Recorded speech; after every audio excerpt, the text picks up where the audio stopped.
शशि अपने गांव में एक सहकारी पापड़ फैक्ट्री में कर्मचारी के रूप में काम करती है। उसे मासिक वेतन 5,000 रुपये नकद मिलता है। वह उसे नकद के रूप में नहीं रखना चाहती है क्योंकि वह अनावश्यक चीज़ों पर खर्च हो जाता है। वो डाकघर के बचत खाते में एक छोटी राशि बचाने का फैसला करती है। शशि डाकघर में राष्ट्रीय बचत आवर्ती जमा का पोस्टर देखती है और राष्ट्रीय बचत आवर्ती जमा खोलने की सोच रही है। मैंने अभी तो पोस्टल खाता खोला है और मैं अभी राष्ट्रीय बचत आवर्ती जमा नहीं कर सकूंगी। उसे चिंता करने की आवश्यकता नहीं है क्योंकि वह इसे 100 रुपए के न्यूनतम राशि के साथ खोल सकती है और इससे उसे 5.8% का अच्छा ब्याज मिलता है जो तिमाही चक्रवृद्धि होता है।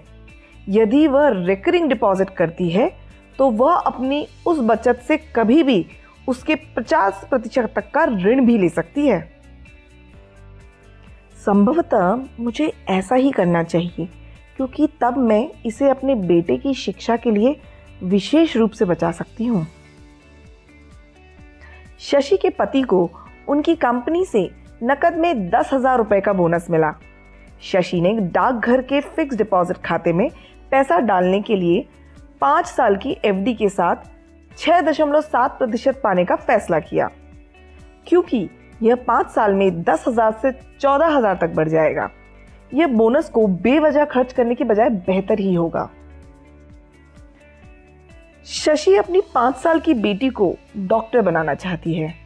वह उसकी उच्च शिक्षा के लिए हर महीने 500 रुपये बचाने का फैसला करती है। उसे डर है कि यह धनराशि कहीं और किसी आवश्यकता के लिए उपयोग में ना आ जाए।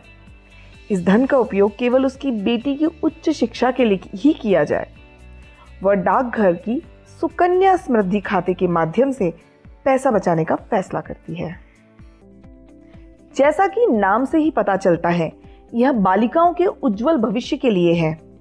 आप एक वित्तीय वर्ष में न्यूनतम राशि 250 रुपए और अधिकतम राशि 1.5 लाख रुपए तक निवेश कर सकते हैं। दर 7.6% पर बहुत ही अच्छी है, जिसकी गणना वार्षिक आधार पर की जाती है और वार्षिक चक्रवृद्धि होती है।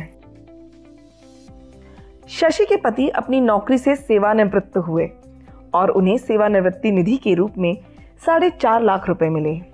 शशि सेवानिवृत्ति के बाद के जीवन के बारे में सोचने का फैसला करती है और इसीलिए वह डाकघर मासिक आय योजना खाता यानी कि MIS शुरू करने के लिए डाकघर जाती है।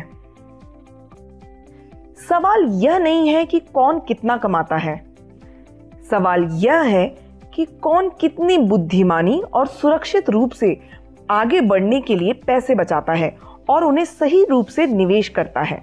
शशि और उनका परिवार एक बुद्धिमान निर्णय लेता है और इसीलिए वे आज सब आर्थिक रूप से खुशहाल परिवार हैं।